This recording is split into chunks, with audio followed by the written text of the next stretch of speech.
स्वागत है आपका न्यूज़ 18 जम्मू कश्मीर लद्दाख हिमाचल में। मैं हूं विशाल और आप देख रहे हैं JKLH लाइव। कांग्रेस से अलग होकर डेमोक्रेटिक प्रोग्रेसिव आजाद पार्टी कायम करने वाले जम्मू कश्मीर के साबिक वज़ीर आला गुलाम नबी आजाद का एक वीडियो सोशल मीडिया पर तेजी से वायरल हो रहा है। इस वीडियो में गुलाम नबी आजाद जम्मू कश्मीर के लोगों से कह रहे हैं कि हिंदू धर्म इस्लाम से भी ज्यादा पुराना है और सभी मुसलमान पहले हिंदू ही थे।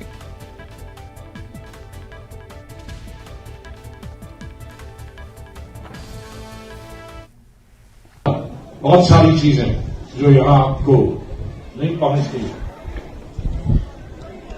हमारे बीजेपी के किसी लीडर ने बताया कि भाई कोई बाहर से आए हैं, कोई अंदर से आए। मैंने कहा देखो, अंदर बाहर से कोई नहीं आया।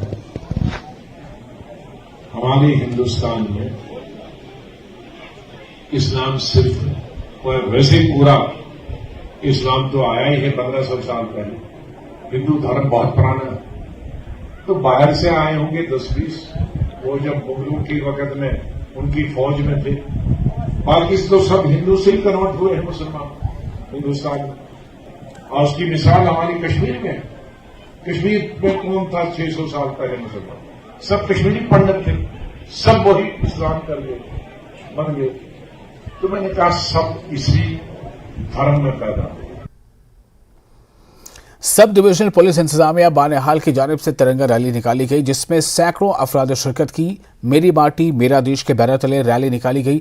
रैली रेलवे चौक बानेहाल से निकाली गई, जो जम्मू श्रीनगर कौमी शाहराह पर वाक़ ट्वेगा टनल पर इख्तिताम पजीर हुई। इस रैली में SDM जहीर अब्बास के अलावा additional SP Raman Gaurav Mahajan, SDPO Banihal Nisar Khwaja, SHO Mohammad Afzal, DSP traffic Afzal Malik, Shabir Ahmad Mir, सदर रेड क्रॉस यूनिट के अलावा मुख्तलिफ रज़ाकार तंजीमों के अरकान व दीगर ने शिरकत की।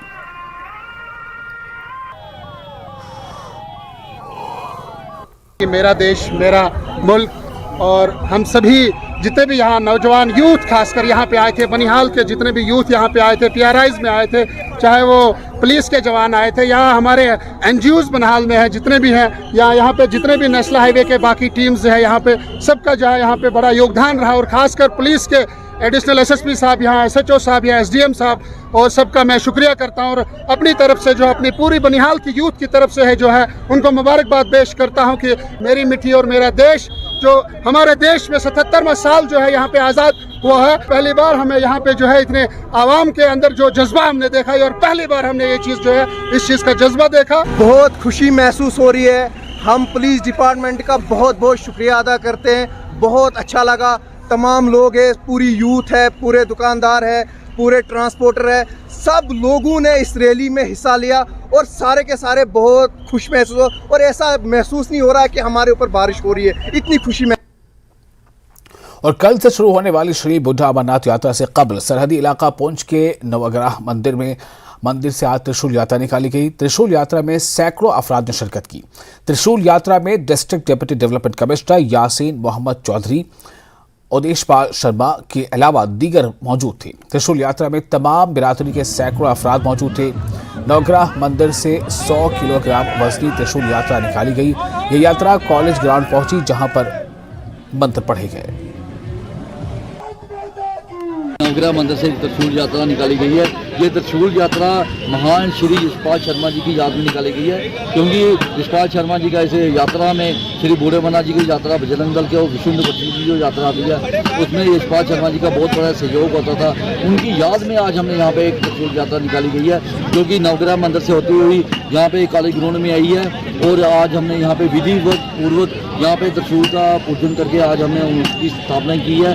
और ये जो त्रिशूल यात्रा भी एक आपसी भाईचारे का प्रतीक है, जिसमें हिंदू, मुस्लिम, सिख, ईसाई सभी धर्मों के लोगों ने पार्टिसिपेट किया। कोई सिखों का कोई गुरुपुरब हो, किस तरह हिंदू कम्युनिटी मुस्लिम कम्युनिटी जाती है, इस तरह मुस्लिम्स की ईद हो, हर जगह बंदा पार्टिसिपेट करता है। इसी तरह ये एक कंपोजिट कल्चर को दर्शाता है कि ये पुंछ में एक भाईचारा जो एक इतना बड़ी बुजुर्गों की मेहनत से यहाँ पर कायम रहा है, उसी तरह जिस तरह आज हिंदू, मुस्लिम, सिख, ईसाई ने वहां पहुंचकर उस भाईचारा को कायम किया। और अरवानी क्रॉसिंग, NH44 और अनंतनाग के अकड़ इलाकों में 2 मुख्तलिफ सड़क हादसात में 5 अफराद शदीद जख्मी हो गए। पुलिस ने इस मामले में मामला दर्ज कर लिया है। उमर भट्ट नामी एक शख्स स्किम्स सौरा में जख्मों की ताब न लाते हुए चल बसा।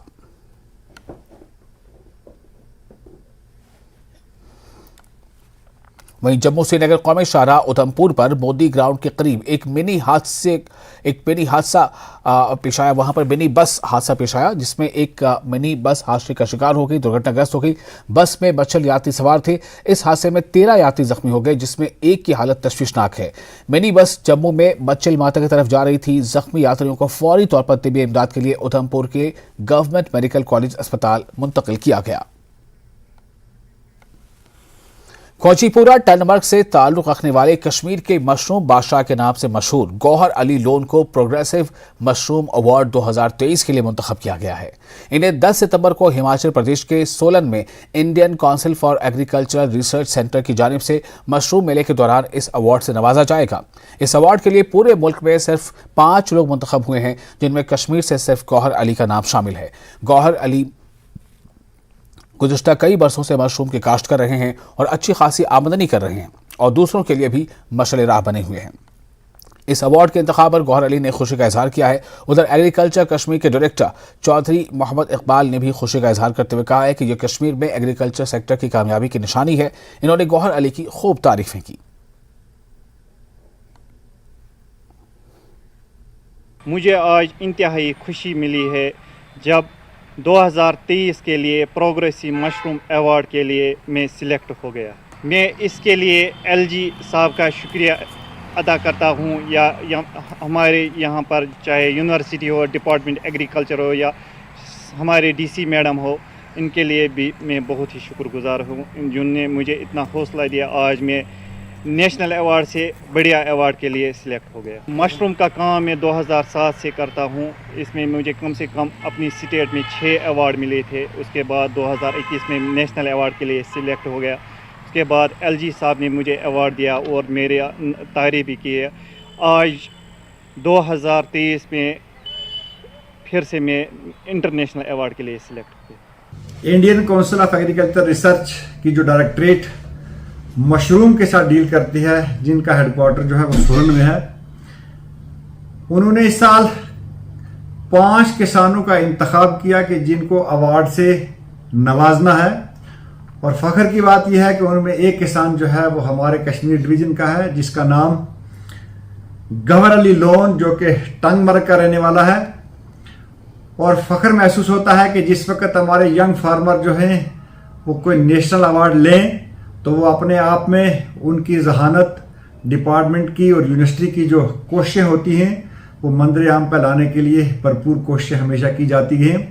और होलिस्टिक एग्रीकल्चर डेवलपमेंट में इस मशरूम को बढ़ावा देने के लिए एक स्पेशल प्रोजेक्ट जो था वो लॉन्च किया गया है, जिससे कि हम कोशिश करेंगे कि वादिये कश्मीर के अंदर खासकर जहाँ इस चीज़ का एक बड़ा रस्म और रिवाज है कि मशरूम वाला जो है ये डाइट का एक कंप्लीट पार्ट है, कि इसके ऊपर ये जो प्रोजेक्ट हम इम्प्लीमेंट करें, इसके बीच में वैसे हमारी जो सक्सेस स्टोरीज हैं ये हर डिस्ट्रिक्ट में 10 के 10 डिस्ट्रिक्ट में रिपीट करूं। दुनिया में रेशम की पैदावार में हिंदुस्तान दूसरे नंबर पर है। गुज़िश्ता कई बरसों से चीन रेशम की पैदावार में नंबर 1 पर है, ताहम अब हिंदुस्तान रेशम की पैदावार में आगे बढ़ रहा है और बहुत जल्द हिंदुस्तान रेशम की पैदावार में चीन को पीछे छोड़कर नंबर 1 पर आएगा। चीन से 48,000 मीट्रिक टन की पैदावार निकल रही है, जबकि हिंदुस्तान में 36,000 मीट्रिक टन निकलती है। इन बातों का इजहार मेरगुंड पाटन में central sericulture research and training institute Pampore के डायरेक्टर डॉक्टर नरेंद्र कुमार भाटिया ने किया। हमारा जो रेशम का उद्योग है और रेशम का व्यवसाय है, उसमें भारत अभी दूसरे स्थान पर है और ये जान करके हमको बड़ी खुशी होगी भारतीय होने के कारण से कि चाइना जो पिछले हजारों सालों से नंबर 1 पर था, उसके उत्पादन हर साल घट रहे हैं और हमारे जो है बढ़ रहे हैं। अभी चाइना का वर्तमान में जो उत्पादन है वो 48,000 मीट्रिक टन है और हमारा 36,000 मीट्रिक टन है। तो वो दिन दूर नहीं जब हिंदुस्तान पूरे वर्ल्ड में नंबर 1 का प्रोडक्शन कर लेगा। तो अगर इतनी तेज़ी से उत्पादकता बढ़ रही है और पूरे विश्व में हम एक उभरते हुए क्या हमारा पूरा आधिपत्य हो जाएगा, तो निश्चित रूप से जो हमारे सेरिकल्चर अनुभाग से जो विद्यार्थी आगे आ रहे हैं, बढ़ रहे हैं, निकल रहे हैं, उनके लिए रोजगार के भरपूर अवसर। इंडियन रिजर्व पुलिस के 3rd बटालियन हेडक्वार्टर परी हाउस पुरा पाटन की जानिब से शजरकारी मुहिम शुरू की गई। इस मुहिम का इफ्तिताह SSP तैद बटालियन के कमांडेंट अब्दुल हकीम मुंशी ने की। इनके हमराह डिप्टी कमांडेंट, पुलिस जवान और दीगर आला अफसरान भी थे। इन्होंने काफी तादाद में दरख्त और पौधे लगाए।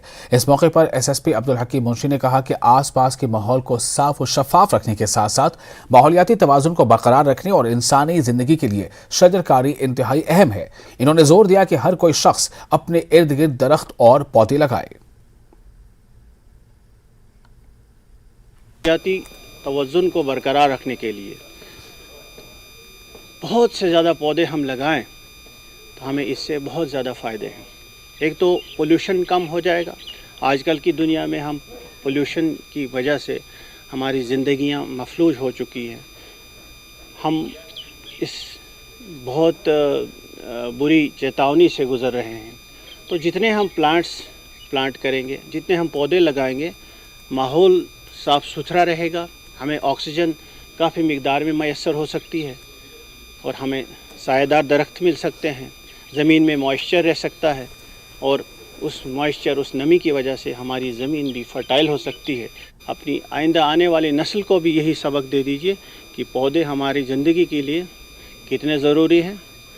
इससे खूबसूरती भी, आगे पीछे हमारे गिरदोपेश खूबसूरती का एक अजीब मंज़र दिखने को मिलता है और साथ में हमें बहुत ज़्यादा ऑक्सीजन इन बल्क क्वांटिटी हमें मैसर होती है।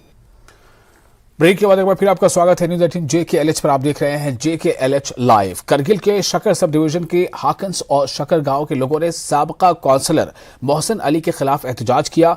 करगिल में 5वें लद्दाख खुद मुख्तार पहाड़ी तरक्याती काउंसिल के इलेक्शन नामजदगी के साथ एक दौरे पर इल्जामात का सिलसिला शुरू हो चुका है।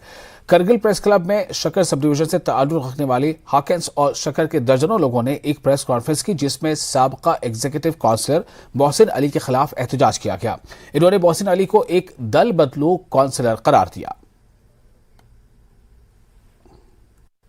सिटिंग काउंसलर श्री मोहसिन अली साहब ने हमारे मरहूम हाजी गुलाम अमीर कमरान साहब, जो कि हिल काउंसिल में अरसा 10 साल काउंसलर की हैसियत से अपना फ़र्ज़ मंसूबी को बहुत देनदारी और ईमानदारी से अंजाम लाया है, उसके निस्बत कुछ अनब शनब और गैर शाइस्ता अल्फाज इस्तेमाल किया। तो हम इसके लिए सफाई देने के लिए यहाँ पर आए हैं। हमारा हाजी गुलाम अमीर साहब मरहूम वो किसी तारीफ़ के मोहताज नहीं है। इसमें शायद ख़ास करके यहाँ के मीडिया हज़रात को, आप लोगों को इसकी शख्सियत के बारे में पूरा मालूम है। हमारे मोहसिन साहब की इस स्टेटमेंट से, इस बयान से न सिर्फ हमारे ख़ानदान का बल्कि उससे जुड़े हुए जितने भी लोग, चाहे डिस्ट्रिक्ट में हो, चाहे इलाका शकर चित्तान में हो, ख़ास करके हमारे हकनीस गाँवों के उसके चाहने वालों का जज्बात बहुत मजरूह हुआ। तो हमने आप लोगों को यहाँ इस्तदा किया कि यहाँ पर आ करके हम कुछ सफाई देंगे, इसको सुनने के लिए तशरीफ़ लाए। आप लोगों का बहुत मशकूर व ममनून हूँ। मरहूम शख्सियत के पीछे जो है इस तरह की जो है अनब शनब बातें बोलना, यह इंसानियत की शोभा नहीं देता है। तो हम यही इस्तदा करना चाहते हैं कि मोहसिन साहब ने 5 साल में, हमारे सिटिंग काउंसलर 5 साल में वो 5 पार्टी चेंज कर चुका है। 5 साल में 5 पार्टी, कोई एक पार्टी करगिल में उसने नहीं रखा जिसमें उसने दल बदलू का काम नहीं किया हो।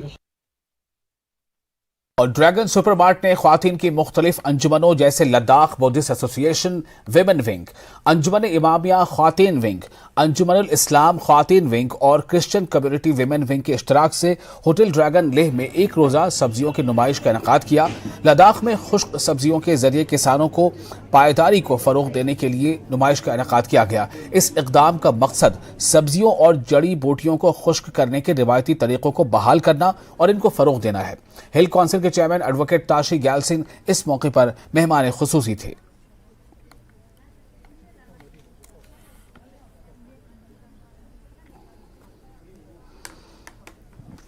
आप देख रहे हैं यहाँ हर एक विंग के अलग अलग समाज के अलग अलग तबके के वुमेन सेल्फ हेल्प ग्रुप है। इवन करगिल डिस्ट्रिक्ट से भी यहाँ आए हैं, मतलब ले डिस्ट्रिक्ट से नहीं है, हर एक तबके के लोग हेल्थ सेल्फ हेल्प ग्रुप, खासकर वुमेन फार्मर्स यहाँ आए हुए हैं। तो उसमें सबसे पहले तो हमारा लद्दाख का ट्रेडिशनल था, एक ट्रेडिशनल वे था कि सब्जियों को सुखा के सर्दियों में रखते थे, क्योंकि सर्दियों में तो वेजिटेबल होता नहीं है, तो कम से कम विटामिन की कमी को दूर करने के लिए हमें सब्जी, खासकर हरा सब्जी चाहिए, तो सूखा भी होगा तो तभी उसमें थोड़ा कम्प्लीमेंट्री हमें मिलेगा। तो पुराने ज़माने सुखाते थे। आज मुझे खुशी ये हो रही है कि फार्मर्स ने वहीं वे पे, अपने ट्रेडिशनल वे पे टमाटर सुखाया, उन्होंने मशरूम सुखाया, बहुत से हमारे बीन्स है वो सुखा के सर्दियों के लिए जमा करते हैं। क्योंकि पता है 6 महीना आपको यहाँ हमारा रोड भी ब्लॉक हो जाता था, अभी तो शायद होपफुली टनल खुलेगा तो रोड ऑल टाइम रहेगा, तो फिर एग्रीकल्चर का सिनेरियो और कुछ होने वाला है। टिल जब तक रोड नहीं खुलेगा तो हमें वहीं 6 महीना बंद रहेगा, तो सर्दियों के लिए हमें सुखा के रखना पड़ेगा। सबसे पहले तो मैं धन्यवाद कहूँगा ड्रैगन मार्ट के जितने भी ओनर्स हैं और उनके जितने भी स्टेक होल्डर्स हैं, क्योंकि काफ़ी टाइम से जितने भी हमारे वुमेन विंग के प्रेसिडेंट्स हैं उनका एक इनिशिएटिव है ये, और मैं उनको भी धन्यवाद कहना चाहूँगा, क्योंकि ऐसा इनिशिएटिव बार बार देखने को नहीं मिलता है। बट इनका ये विजन है, लास्ट टाइम हमने काफ़ी डिस्कशन किया था इस पे कि ड्राई वेजिटेबल के थ्रू, जो पहले लद्दाखी बिल्कुल कल्चरली हम बिल्कुल ड्राई करके ज़्यादा खाते थे और विंटर में स्टॉक करते थे उसी को, तो वो उसको बढ़ाने के लिए ये एक प्लेटफॉर्म है। और दूसरा, जितने भी हमारे वेजिटेबल्स हैं उनके क्या क्या इश्यूज हैं और वुमेन्स को क्या क्या इश्यूज आ रहे हैं वो भी देखने के लिए आज इधर ये मेला लगाया गया है। और तीसरी चीज़ हम ये बताना, और अब आपको मैं ये बता दें कि सुप्रीम कोर्ट में जो आईनी बेंच में जिसकी क़यादत खुद डीवाई चंद्रचूड़ सीजीआई कर रहे हैं, उनके सामने जो 370 की मनसूखी के ताल्लुक से जो पिटीशन है उसकी सुनवाई, आज की सुनवाई शुरू हो चुकी है और वो हियरिंग लगातार जारी है। लगातार जैसा आपको मैंने पहले ही बताया कि सुप्रीम कोर्ट में इस बात को लेकर हियरिंग चल रही है कि जिस तरह से action on the part of the constituent assembly, live hearing, clause 2 requires a decision and the proviso to clause 3 requires the recommendation. Now, according to you, once the Constituent Assembly completed its task in 1957, there was no question thereafter of invoking the proviso to clause 3, because then it's worked itself out and the substantive part of clause 3 and article 370 becomes a permanent feature of the Constitution. That's the submission. It's a submission worthy of consideration. Absolutely, we have to deal with the submission. I'm just trying to explore that submission. There is one internal inconsistency in accepting that submission, because if that submission is right, qua the proviso to clause 3, then the consequence would be that once the Constituent Assembly completed its task in 1957, there could be no amendment to the Constitution at all under clause 2 of article 370, which is belied not merely by constitutional practice but the acceptance by both the state of Jammu and Kashmir and the government of India that amendments were being made to the Constitution even after 1957 and until the disputed amendment of 2019. Just see sub-article 2. Yes. If the concurrence of government of state referred to in para 2 of subclause B of clause 1 or second proviso to subclause D of that clause be given before the Constituent Assembly is convened, it's purely limited. It shall be placed before the Constitution. Before. So, Lord, this is temporary within temporary. It is in respect of a situation where the Constitution now, a state has just come in, India is now become a republic, Constituent Assembly is going to be convened soon, and if some decisions are taken to protect them, that government may do anything it wants to, state government, it may give its concurrence and its consultation, but it should be very clear whether people want it. So they said if you have done it before, then place it before the Constitution. But then would the power of the state government to grant its concurrence under the second proviso to clause D continue to operate once the Constituent Assembly completed its task in 1957? What has happened is, और इसके साथ ही JKLH live में फिलहाल इतना ही, लेकिन news 18 JKLH पर लगातार बड़ी और अहम खबरों का सिलसिला जारी रहेगा।